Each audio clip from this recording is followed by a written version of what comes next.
Okay, so we're back, and what we're going to do now is we're going to do the recess area for the cover plate, and that is obviously the perimeter of the cover plate that's recessed to allow it to fit flush with the guitar itself. So for that, we have this guy right here, which is the cover plate that was originally on a B series pacer, which was what the original guitar was. And I've got some little things here to tell me how to orientate it because I'm an idiot. So it basically goes like that, something like that. See, we got that orientated towards the trim, that towards the headstock. So we just want to place it where it covers the cavity evenly, and we're going to fasten that down with, again, our spec tape. So I'm going to go ahead and cut me some pieces of spec tape here, and we're going to attach it to the bottom side of the plate here, like so. And you know, you don't need a whole lot of this for holding this plate in place if you're not a complete gorilla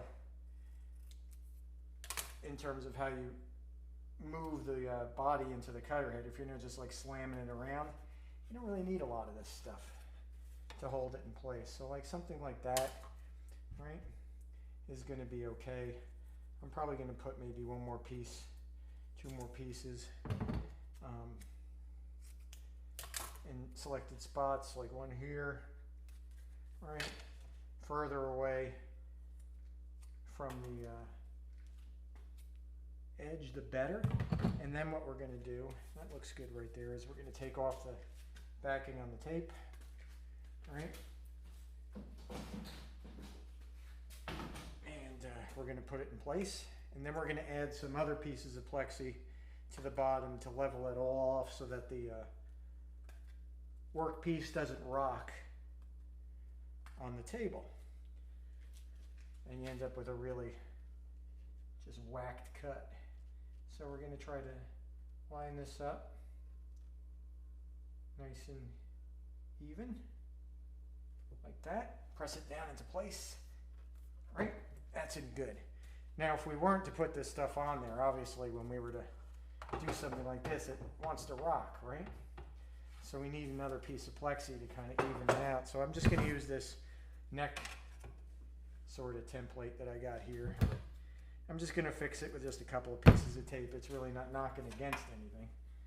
So it just needs to stay on. So I'll put one like here and one here. And that should keep it in place. And then I'll maybe put one more piece. Maybe our little insert that we used for the trim cavity up towards the heel of the body somewhere. So I'll just add a little bit of spec tape to that. I'll cut it this way this time, like two pieces, two little small pieces. Okay. We already have one that's sort of on there already. Has a little bit of sawdust in it, so it's not super sticky, but as I said, it's not being pressured against anything. It's just meant as a piece to keep the whole from rocking around. All right, so now we have it here, and it's nice and steady. We can go around, no problems. It doesn't want to move. All right, so now we're going to set the depth of the router. So obviously we're going to come down. You see, still got ways to go. Turn that screw. Okay, now we're about even. So now we can basically determine how much we want to take off. So let's see about there. Right. And that looks good to me. We can do a test. We can do a cut there and see how it all turns out. Get our hearing protection back in. Get the dust mask back on. And fire it away.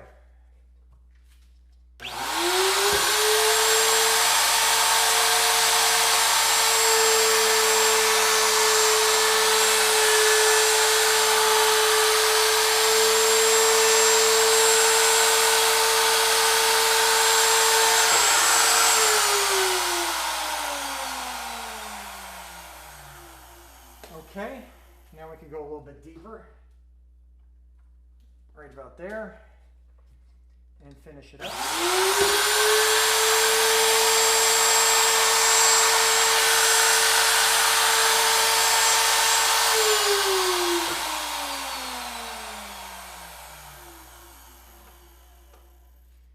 Obviously, we got to go a little bit more.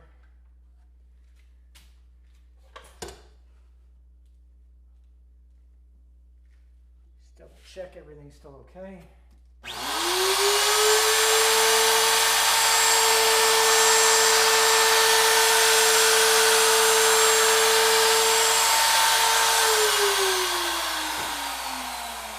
I think we could go a little bit more. And I'm basically doing it by eye.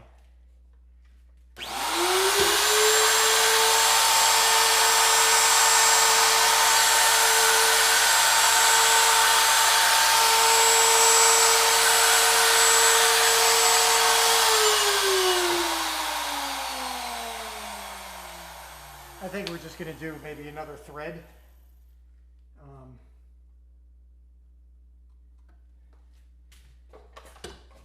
And I think that'll get us where we want to be.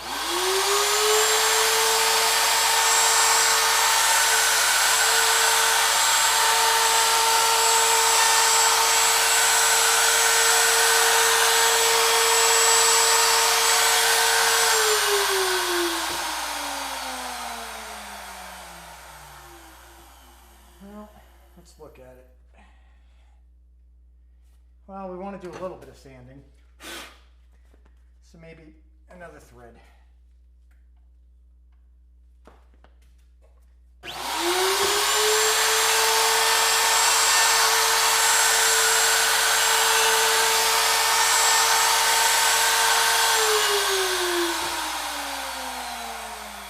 I think that's good right there. Okay, so we can do a little cleanup of the fur.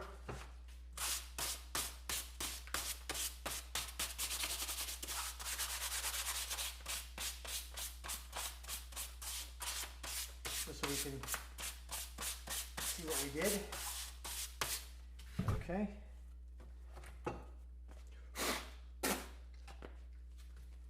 Yep, I think that looks pretty good right there. We've got ourselves a nice cavity. So really I think that's enough for today. You know, maybe while we got the, sometimes I forget to do it. Maybe while we got this on, I don't think I need to show you this, but I'm going to drill the 4 neck plate holes, neck retainer holes, neck holder holes, whatever you want to say, neck holes. And these are done to a original pattern that Kramer used, which was this narrow neck plate. The problem with that is finding one, right? And when you do find one, people want a lot of money for them. Like $60 to $100 for a Kramer narrow neck plate. So if anybody out there knows where you could get one, maybe a reproduction cheaper, hit me up with that. Well, anyway, I think that's it for today. We're going to come back tomorrow and we're going to do the pickup, the neck, to finish up the trim, do the round over, do the belly cut, forearm contour. And, you know, we're going to follow this through to finishing up the guitar, painting it, the whole 9 yards.